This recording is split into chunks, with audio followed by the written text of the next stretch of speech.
Reunião Brasil e Estados Unidos está cancelada. Sim, isso mostra que Brasil e Estados Unidos estão cada vez mais distantes da possibilidade de um acordo. Enquanto isso, o Brasil anuncia que até terça-feira vai mandar uma resposta oficial em relação ao tarifaço do Trump. Temos também Washington, no Distrito de Colômbia, sofrendo uma intervenção federal com a utilização da Guarda Nacional, com o Trump prometendo que vai limpar a região do crime, da selvageria, da imundície e da escória, alegando que tanto criminosos como os moradores de rua devem sair da região. Isso vai abrir com certeza um processo judicial, porque tanto a prefeita de Washington como também o procurador-geral de Colômbia alegam que a medida é ilegal nos Estados Unidos. Falar um pouquinho também, galera, sobre a cúpula que vai acontecer entre Estados Unidos e Rússia na região do Alasca, com o Trump cometendo uma gafe falando que o Alasca pertence à Rússia, me entendo exatamente o que ele quis dizer com isso, enquanto os europeus e os Zelensky fazem uma grande pressão, até o Friedrich Merz, chanceler da Alemanha, alega que não pode ter nenhum tipo de acordo sem a possibilidade dos europeus, mais palavras fortes do Trump, garantindo que o Zelensky não vai participar da cúpula, que vai mostrar quais são as propostas discutidas pela Rússia e pelos Estados Unidos, e que se o Zelensky não aceitar as propostas colocadas pelos dois países, vai desejar boa sorte e a Ucrânia vai ficar relegada à sua própria sorte. Falar um pouquinho também, cara, sobre o plano do Netanyahu, que vem sendo ameaçado de intervenção na faixa de Gaza, de ocupação do território de Gaza, tanto por pressão internacional, com fundos de investimentos trilionários abandonando o território de Israel, a Austrália anunciando que vai reconhecer o território da Palestina como Estado oficial e pressão tanto da galera mais de direita como da galera mais de esquerda, alegando que Israel pode ser boicotado no cenário internacional. Para finalizar, pessoal, Maria Corina Machado, que é a grande liderança da oposição na Venezuela, em um contexto dos Estados Unidos alegando que vai atuar contra os cartéis latino-americanos com a possibilidade de intervenção militar e oferecendo uma recompensa de 50 milhões de dólares por Nicolás Maduro, colocando que ela já está planejando junto aos seus partidários os 100 primeiros dias e as 100 primeiras horas da ascensão de um novo governo na Venezuela. Teremos então a queda de Nicolás Maduro? Se vocês querem entender um pouco mais sobre esses assuntos, e muito mais também sobre geografia, geopolítica, atualidades, política, polêmicas, enfim. Tudo para você se manter sempre bem atualizado. Já se inscreve no canal, deixa o like e compartilha esse vídeo, que eu, professor Ricardo, eu conto muito com a sua ajuda. Belezinha? Pessoal, recado rapidinho da nossa parceiraça do canal. A sua empresa, a sua marca está em perigo. Eu sei porque a minha também estava até pouco tempo atrás, porque eu não tinha um registro no INPI. Para quem não sabe, eu tenho uma empresa, professor Ricardo Marcílio, que tem todo um ecossistema ligado à educação. É canal do YouTube, é plataforma, só que eu corri o risco de perder por falta de segurança jurídica. Mas de verdade, quando você vai tentar fazer, é um processo lento, burocrático e extremamente difícil. Por sorte, a parceira aqui do canal, a Movon, ela agiliza todo esse processo para você. Então, se você quiser, galera, por um preço altamente competitivo, sem burocracia, registrar e ter uma garantia que a empresa, a marca vai de fato ser sua, link na descrição e conta com o serviço da Movon. Você não vai se arrepender.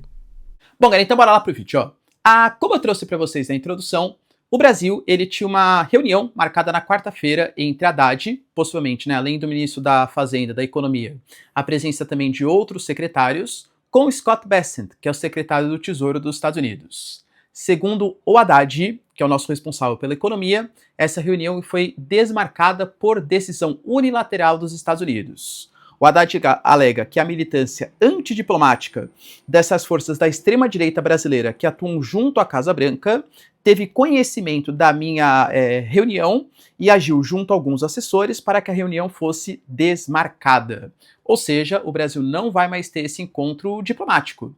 E lembrando, cara, que mesmo que tivesse um encontro, aparentemente o Brasil não ia conseguir boas notícias, porque penso eu que o Trump, ele está utilizando até o Brasil como uma espécie de exemplo, né? Exemplo de países que atuam contra empresas americanas, exemplo de países como o Brasil. Lembrando que a América Latina é uma região super estratégica para os Estados Unidos. E vem tendo um alinhamento cada vez mais próximo dos chineses, então o Brasil está sendo utilizado até mesmo com a Índia, outros membros dos BRICS, como exemplo de pressão internacional dos Estados Unidos para que as atitudes não sejam repetidas. O Brasil, então, prevendo, né, vendo que esse tarifaço, que hoje abrange cerca de 35% das exportações brasileiras, no valor aproximado aí de 15 bilhões de dólares, ou seja, de fato é um valor significativo, e em alguns setores muito estratégicos, como o setor de fruta, como o setor, por exemplo, de café, O governo brasileiro prepara uma resposta ao tarifaço. O Brasil alega que está atuando não só na frente interna, mas também na frente diplomática, não exatamente com a Casa Branca, porque não tem uma interlocução com a Casa Branca, mas no setor lobista dos Estados Unidos. Até coloquei isso em outro vídeo, né? Muita gente pensou, o que é lobby, né? Lobby é quando você faz uma pressão junto aos parlamentares. Aqui no Brasil, existe um lobby feito meio que debaixo dos panos, mas nos Estados Unidos isso é legal. Existem grupos de empresários, por exemplo, sei lá, o empresário do setor, por exemplo, de metalurgia, de algum setor, por exemplo, de construção. Pô, eles precisam, por exemplo, ter acesso a algumas matérias-primas baratas, vindas do Brasil, até para não aumentar o seu custo produtivo. Então, quando eles ficaram sabendo, por exemplo, que seriam taxados em 50% Brasil, eles pressionaram para que ferro, para que outros minerais metálicos não fossem taxados para não aumentar o seu custo de produção. E galera, convenhamos que deu certo. O Brasil ele foi isentado aí de uma série de tarifas, também por conta da pressão dos lobistas, ou seja, de setores estratégicos econômicos que atuam junto à Casa Branca e ao Congresso americano para que legislações, enfim, medidas do executivo sejam aprovadas. O Brasil alega que está mediando, então, junto a empresários, junto a lobistas, junto aos governadores de estado, alguns deles podendo ser muito afetados, como, por exemplo, a própria Flórida, né? Em que a gente tem o Ron DeSantis, que precisa ali dos equipamentos, por exemplo, da Embraer, que serão taxados, entre aspas, só em 10%, mas já é uma taxação importante, e também junto ao mercado interno. O que o Brasil pode fazer internamente, o Brasil alegou que vai atuar em 3 frentes diferentes, alegando que financiamento, compras públicas e análise também de uma possibilidade de redução de impostos.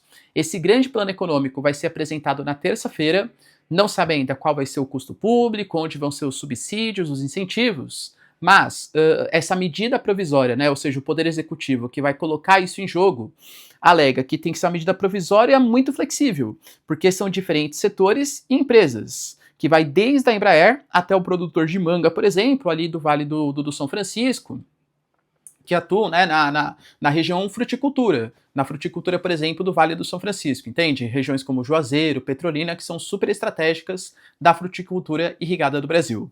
Ou seja, algum tipo de resposta vai ser dada que, claro, que vai ter custos econômicos. Mas o Brasil alega que, apesar dos altos gastos públicos, isso vai manter empregos, vai fazer a economia continuar circulando no país, e alguns setores que são muito estratégicos e que dependem muito do mercado americano vão sentir o mínimo possível.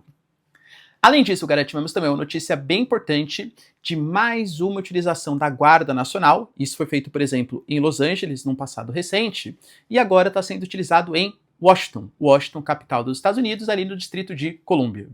Isso é muito importante porque enquanto Trump dava as declarações, basicamente ela alega que a questão dos moradores em situação de rua e também do aumento da criminalidade. E aí ele foi colocando, né? Poxa, nós temos uma série de capitais que são péssimos exemplos. E aí citou Brasília, que é um exemplo aí de violência e tal, né? Mostrando que os Estados Unidos não poderiam se comparar a essas outras capitais.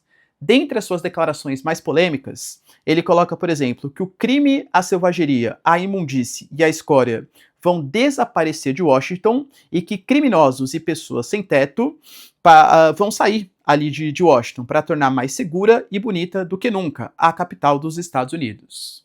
Ele alega que Washington deveria ser um dos locais mais seguros e bonitos do mundo, mas há alguns anos não é mais. Ele culpa a esquerda radical, alegando que isso saiu de controle porque os democratas nunca quiseram a segurança da região.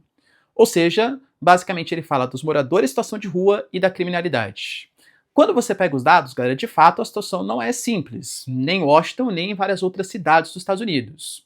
Mas essa declaração justamente agora meio que contradiz os dados que foram produzidos nos últimos anos. De novo, a situação não é confortável. Hoje, pessoal, a gente teve dados de 2024, por exemplo, é o menor índice de criminalidade dos últimos 30 anos.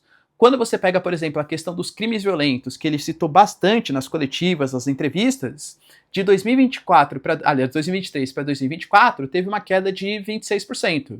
Professor, mas existem muitos moradores em situação de rua. Concordo mesmo. Mas hoje, por exemplo, não é a pior cidade dos Estados Unidos. A gente fala, estima-se mais ou menos 5,6 mil pessoas em situação de rua, e isso coloca Washington como a 15ª cidade. Claro que tem todo o simbolismo, por ser uma capital e tal. Só que esse processo, o próprio Trump falou, saiam daqui. Inclusive até utilizou uma imagem, né, não sei se vocês viram, mas de um sol, para quem é mais da minha geração aí, né? Na verdade, sou até um pouquinho depois da geração, denunciando a idade aqui. O solzinho ali do Teletubbies, fazendo uma referência que os imigrantes deveriam sair, que os moradores em situação de rua seriam deslocados e colocariam em outros locais. Ou seja, ele quer fazer uma espécie de limpeza, até mesmo uma limpeza étnica, uma limpeza populacional, né? Enfim, na capital dos Estados Unidos. Ele, para fazer isso, fez uma intervenção federal, convocando 800 agentes da Guarda Nacional e anunciando o controle da polícia da cidade. Inicialmente durante 30 dias. Mas que, claro, essas políticas elas podem ser prorrogadas pelo tempo que o governo federal alegar suficiente. Lembrando que a Guarda Nacional é uma guarda que, em tese, ela não fica sob jurisdição do governo federal, ela fica sob jurisdição dos estados, mas ela pode ser mobilizada algumas vezes. No caso, o Trump, ele utilizou a questão do lei do autogoverno, de autogoverno. Essa lei ela pode ser invocada em algumas situações, ou quando há invasão do território americano, e aí o governo federal ele pode se predispor ali da Guarda Nacional, quando há uma rebelião contra autoridades do governo federal, ou quando há algum tipo de medida do presidente sendo impedido de executar as leis federais nos Estados Unidos. Ele alegou que é uma invasão dos Estados Unidos. Claro que a Guarda Nacional não é usado para invasão do jeito que ele está colocando, é utilizado para invasão, sei lá, a Inglaterra invade os Estados Unidos, seria nesse caso, e também que ele está sendo impedido de executar leis do governo federal, que seriam leis relacionadas à imigração. O que ele quer é fazer com que a capital dos Estados Unidos seja, entre aspas, bonita novamente. Nem que para isso tenha que expulsar, afastar os moradores em situação de rua. A questão é que, de novo, né, ele está usando de alguns princípios que talvez a sua interpretação da Constituição autorize, mas não sei se vai ser a visão da justiça dos Estados Unidos. A própria prefeita, por exemplo, de Washington, que é democrata, que é a Muriel Bowser, ela alega, galera, que não tem esse tipo de necessidade, e o procurador-geral do Distrito de Colômbia fala coisas muito parecidas, alegando que está havendo um desvirtuamento da lei original e que o Trump está fazendo isso completamente sem necessidade, só para reforço ou para aumento da sua popularidade. Ele alega que, da mesma maneira, o Trump, né, que ele conseguiu fazer com que os Estados Unidos não tivessem imigração ilegal nos últimos tempos e resolver um problema que foi causado pelos democratas, ele pretende fazer a mesma coisa em Washington, na capital dos Estados Unidos. E aí, galera, será que vai dar certo a proposta do Trump? Eu prevejo uma judicialização do processo. E aí, se for para o caráter judicial, vamos ver, né, o que a Suprema Corte dos Estados Unidos vai acabar decidindo acerca da interpretação das leis no país. Além disso, galera, como a gente vem trazendo aqui nos últimos dias, a reunião entre Trump e Putin está confirmada para essa sexta-feira. Lembrando que a reunião vai ser no Alasca e o Trump cometeu uma gafe. Enquanto eu preparava o vídeo para vocês, eu vi que ele até consertou a gafe, mas ele falou assim, não, olha, ele estava dentro desse pretexto, né, de criticar Washington e tal. Assim, eu sinto nojo de ficar aqui, eu tô incomodado com essas pessoas em situação de rua, com esse aumento da criminalidade, então a nossa reunião vai ser feita na Rússia. Mas a reunião vai ser no Alasca. O Alasca não é Rússia. O Alasca já foi da Rússia e foi vendida pela Rússia, né, no final do século XIX, aí, justamente para os Estados Unidos, pouco acima de 7 milhões de dólares à época. Que é um preço, claro que tem a correção monetária, a inflação, mas um preço, entre aspas, considerado barato por um território tão estratégico. Tanto pela presença de recursos naturais, como também pela atuação junto ao Ártico. É que na época o Ártico não era tão estratégico assim. Hoje, creio eu, né, que os russos, ou na época, né, pouco depois, os soviéticos se arrependeram bastante da venda desse território. Mas enfim. Depois dessa gafe cometida, ele começou a comentar sobre a reunião que vai acontecer, dando uma série de declarações polêmicas sobre o Zelensky, tá? Primeiro ele falou que ele vai fazer uma ligação com o Zelensky na quarta-feira e vai se dispor também, vai conversar com outros líderes europeus para tentar buscar uma posição comum em sua conversa com Putin. Até aí parece uma coisa interessante para o Zelensky e para os europeus. Poxa, o Trump então está querendo saber a minha opinião sobre quais são os processos, quais são as coisas mais significativas para falar com o Putin na reunião da sexta-feira. Só que eu diria que as boas notícias acabam por aí. Por quê? Depois ele falou, por exemplo, de que ele vê um incômodo com o Zelensky acerca da Constituição. Em que sentido, né? O Zelensky, ele deixou claro que, porque o Trump, vamos retomar aqui a passagem, né?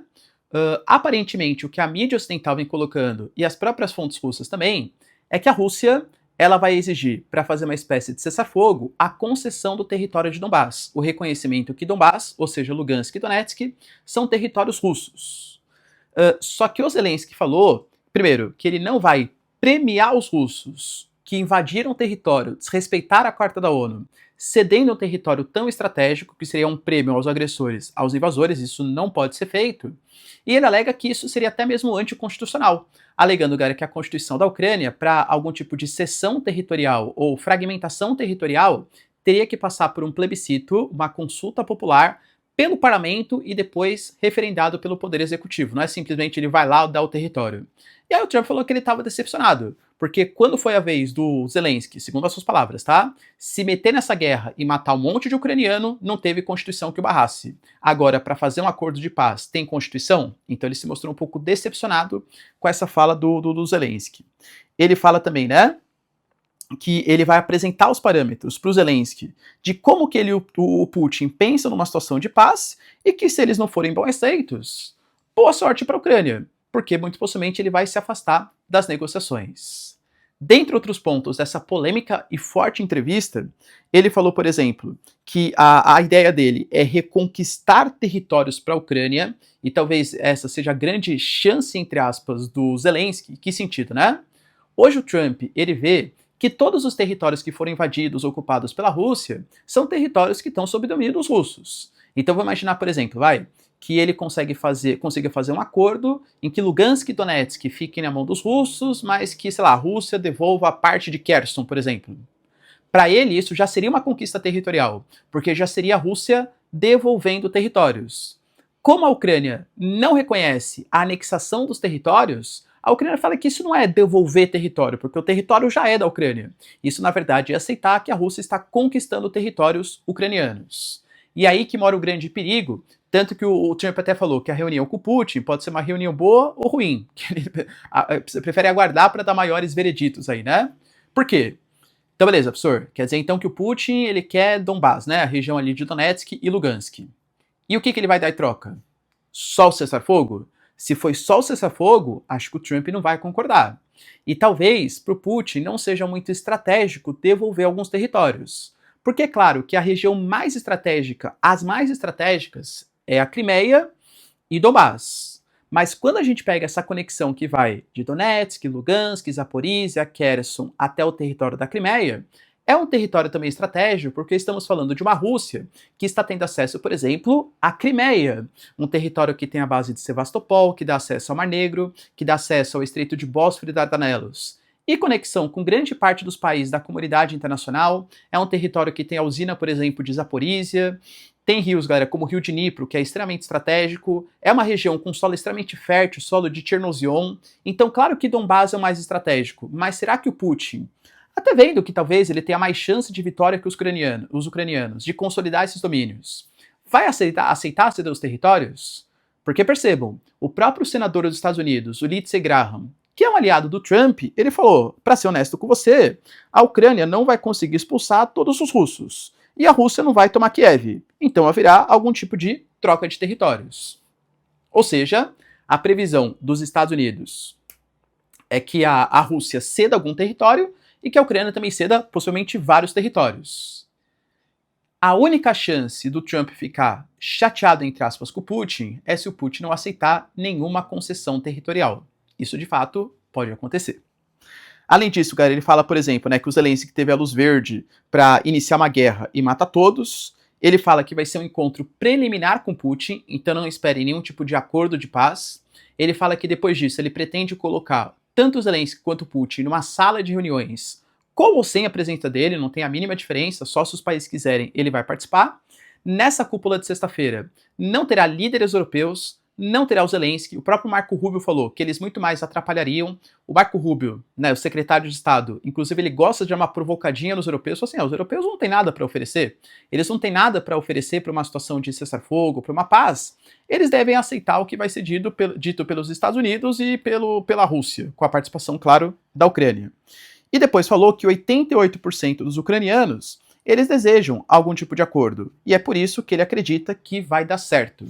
Mais uma vez, ele provocou os ucranianos alegando que os russos eles poderiam ter chegado até Kiev em questão de 4 horas. Só que o general à época preferiu ir por terras agrícolas do que por vias, por rodovias. E que ele, conhecendo Putin, sabe que esse general deve ter sido até eliminado pelo seu erro estratégico que impediu que a Rússia conquistasse naquele momento histórico a cidade de Kiev.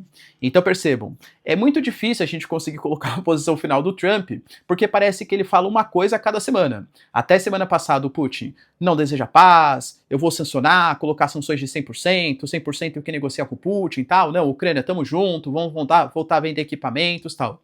Agora, aparentemente, ele vai colocar uma pressão gigantesca, e se o Zelensky não aceitar suas propostas, até mesmo a possibilidade, como ele mesmo disse, de um boa sorte, Ucrânia. Se resolva sozinha, muito possivelmente com boicote, sanções econômicas, até mesmo equipamentos militares para os ucranianos. Dentro dessa premissa, a gente tem, como eu coloquei para vocês, né, os europeus falando, principalmente a partir do chanceler, do Friedrich Merz, anunciando que cúpulas vão ser feitas, discussões vão ser lideradas. A Kaja Kallas, que é representante das relações exteriores da própria União Europeia, também fala que não há possibilidade de apresentar algum tipo de plano de paz sem anuência da União Europeia, e aparentemente a gente pode ter um novo rompimento, com Putin e Trump desejando algumas coisas, União Europeia e Ucrânia desejando outras. E aí, galera, quem que vai falar mais alto, hein? Eu vejo uma prepotência, uma arrogância dos Estados Unidos, principalmente contra os europeus, e eu trouxe para vocês. O acordo comercial que a União Europeia assinou com o Trump foi vexatório para os europeus. Investimentos de 600 bilhões, obrigatoriedade da compra de GNL, que é um tipo de combustível muito mais caro, isenções para a entrada de produtos americanos, taxações de 15% e até mais em alumínio, aço, automotivos. A Europa se ajoelhou. E isso, do ponto de vista econômico, pode acabar refletindo também na postura como os americanos enxergam, por exemplo, os europeus. Querendo ou não, pessoal, por exemplo, a China, os Estados Unidos acabou de prorrogar por mais 90 dias o acordo comercial e está querendo fazer uma série de exigências, por enquanto não aceitas pela China. Uma delas que pode até prejudicar o Brasil, porque o Trump, ele fala que os chineses vão ter que, para fazer um acordo comercial com os Estados Unidos, quadriplicar a compra de soja dos americanos. Professor, quer dizer então que se os chineses comprarem mais soja dos Estados Unidos, isso pode amenizar a disputa comercial entre os dois? Exatamente. Por que isso é ruim para o Brasil? Sabe quem é o concorrente da soja americana, inclusive para o mercado chinês? É nós, Brasilzão, né? Ou seja, isso pode ser bem maléfico para as relações comerciais entre Brasil e China. Será, galera, que a China vai fazer um acordo com os americanos, aumentando a compra de soja deles e comprando menos soja do Brasil? Outra notícia, galera, bem importante, está acerca do plano de Benjamin Netanyahu. Eu venho trazendo para vocês que o plano agora é a ocupação integral do território de Gaza, o deslocamento da população, a criação das cidades humanitárias e até mesmo o como eles chamam, né, de emigração voluntária, fazer com que os palestinos emigrem para outras regiões, para a Somália, para a Jordânia, para o Sudão, para o Egito, galera, não sabemos exatamente ainda qual será o destino dos palestinos. Só que dentro dessa lógica, a pressão internacional cresce bastante. Trouxe para vocês que a Alemanha está embargando a venda de armas, o Reino Unido, a França anunciaram que vão reconhecer o Estado palestino, bem como o Canadá. Agora a gente teve a própria Austrália anunciando também o reconhecimento do Estado palestino. A Giorgia Meloni, cara, a Giorgia Meloni, historicamente, poxa, uma moça aí de uma direita, né? Pertence ao Partido Irmãos Itália, que grande parte da mídia internacional colocava como partido de extrema direita. Ou seja, com certeza não tem ligações próximas com os palestinos. Alegando que o Benjamin Netanyahu perdeu completamente a sua humanidade em Gaza. Economicamente falando, um fundo soberano da Noruega, por exemplo, no valor de 2 trilhões de dólares, também está tirando seus investimentos de empresas israelenses. A gente teve mais uma notícia hoje, pô, galera, que é muito triste na questão, por exemplo, do jornalismo internacional. Vários repórteres da rede Al Jazeera foram eliminados por Israel. Sim, Israel alega que principalmente um desses repórteres tinha ligações com Hamas e que planejava atentados, tal. Ele atuava como jornalista com uma profissão de fachada, mas o seu objetivo era de fato a destruição do Estado de Israel. Mas, galera, querendo ou não, isso não é referendado pela comunidade internacional. Então cresce a pressão de Israel. Internamente falando, reservistas estão cansados de ficar tanto tempo no campo de batalha. Estão querendo muito mais o resgate dos reféns. O próprio líder militar de Israel, o Eyal Zemir, ele questionou as atitudes do Benjamin Netanyahu, alegando que é um plano que tende ao fracasso, que não vai dar certo, que os soldados, os militares, né, os reservistas, vão se dispor muito tempo, há risco de morte, não vão conseguir resgatar os reféns, isso que vai prejudicar a imagem de Israel frente à comunidade internacional. A pressão é gigantesca. E olha, até do outro lado. Só como assim até do outro lado? Até figuras como Itamar Ben-Gvir e Smotrich, o Smotrich hoje é ministro das Finanças, que é dos ministros o mais polêmico junto com Itamar Ben-Gvir, anunciou que ele não acredita mais no Benjamin Netanyahu. Palavras dele, tá? Não confio mais hoje que o Benjamin Netanyahu deseje ou consiga liderar Israel em direção a uma vitória contra o Hamas, alegando que ele é muito volúvel, que ele é muito suscetível às pressões internacionais. E lembrando que se ele perde apoio dessa ultradireita nacionalista de Israel, o seu governo simplesmente desmorona. Benjamin Netanyahu é um cara que está sendo acusado de escândalos de corrupção em Israel. Será, galera, que ele vai conseguir consolidar o seu plano com essa pressão da ONU, da Europa, de grande parte dos países da comunidade internacional e até interno, tanto da direita como da esquerda, ou dos mais contra essa atuação de Israel na Palestina, na faixa de Gaza? Deixa aí nos comentários. E para finalizar, pessoal, vejo movimentações estranhas, diferentes na América Latina. Compartilhei com vocês na semana passada que o New York Times identificou uma autorização dos Estados Unidos a atuarem contra os cartéis que atuam na América Latina. A gente sabe que vários desses cartéis eles foram designados como grupos terror tananã pelos Estados Unidos, pelo governo Trump, no início do seu mandato, desse mandato aqui que se iniciou em 2025. Isso faz com que os Estados Unidos não precisem de autorização da comunidade internacional para tomar medidas, como, por exemplo, a intervenção militar, que está planejado, está autorizado segundo o New York Times. O Trump ele autorizou ações aéreas, marítimas e terrestres contra países, contra esses cartéis. O New York Times ele cita nominalmente ali 2 países, que é México e Venezuela. No caso da Venezuela, chama atenção que quase no mesmo momento a recompensa pelo Nicolás Maduro tenha passado de 25 milhões de dólares para 50 milhões de dólares, justamente pela sua relação com o narcotráfico. Ou seja, cara, alguma coisa tá batendo aí, né? Dentro dessa grande polêmica de uma possível intervenção dos Estados Unidos, ação militar estrangeira, a gente tem a notícia da Maria Corina Machado, que para quem não sabe é a líder da oposição na Venezuela, é a que concorreria contra o Nicolás Maduro. Talvez vocês se lembrem de toda a história. O Nicolás Maduro, de 2022 para 2023, começou a dar alguns sinais que iria ser um pouco mais... Eu confesso que eu acreditei na época, hein, pessoal? Fui inocente, reconheço, tá? Mas por quê? Com a guerra Rússia-Ucrânia, teve uma disparada do preço do petróleo e a Venezuela começou, até com parcerias com a Rússia, parcerias, por exemplo, com a China, começou a ter relações, por exemplo, com a França, empresas americanas voltaram a atuar nos Estados Unidos, interessados, claro, nos combustíveis fósseis. Falei, o Nicolás Maduro tá melhorando um pouco economicamente, né? A Venezuela tá melhorando, mesmo que fragilmente ali economicamente. O Nicolás Maduro fez o Acordo de Barbados, falou que Estados Unidos, União Europeia, Brasil poderiam fiscalizar as eleições e que qualquer candidato da oposição poderia participar. A grande líder da oposição à época era a Maria Corina Machado. Ela foi eleita nas eleições prévias da oposição, só que ela não pôde concorrer, já que o Nicolás Maduro considerava ela como uma traidora nacional, porque ela foi a favor das sanções dos Estados Unidos e da privatização da PDVSA, que é a principal estatal de petróleo venezuelana. Aí teve a Corina Iores, que também não pôde concorrer, porque teve uma falha no sistema eleitoral, e o Edmundo Gonzalez, que acabou sendo o candidato opositor, e aí todo aquele papo que a gente discutiu. O CNE, que é o órgão eleitoral venezuelano, colocando o Nicolás Maduro, as atas eleitorais contabilizadas pela oposição, falando que foi o Edmundo Gonzalez, não houve grande reconhecimento da comunidade internacional das eleições da Venezuela, e a Maria Corina Machado e Edmundo Gonzalez passaram a ser perseguidos como traidores nacionais. A Maria Corina Machado, dentro de todo esse contexto, deu deu declarações para a Fox News. E olha, pessoal, polêmicas, hein? Ela falou que ela já está se preparando, tem planos para as próximas 100 horas e os próximos 100 dias. Que existe hoje uma mobilização geral na Venezuela, agradecendo os Estados Unidos, para trocas de governo. Que cada vez menos os militares de alta patente estão apoiando o governo Maduro. Eu, particularmente, não sei se é verdade. Hugo Chávez, antecessor de Nicolás Maduro, um dos grandes planos que ele fez, até para se manter no poder, e também porque ele era um ex-militar, foi fazer a promoção do maior número de militares. Hoje, quando você pega os cargos de generais importantes na sociedade venezuelana, são muitos. Os militares, eles apoiam o regime bolivariano, eles apoiam o Nicolás Maduro, mas há uma espécie de mobilização.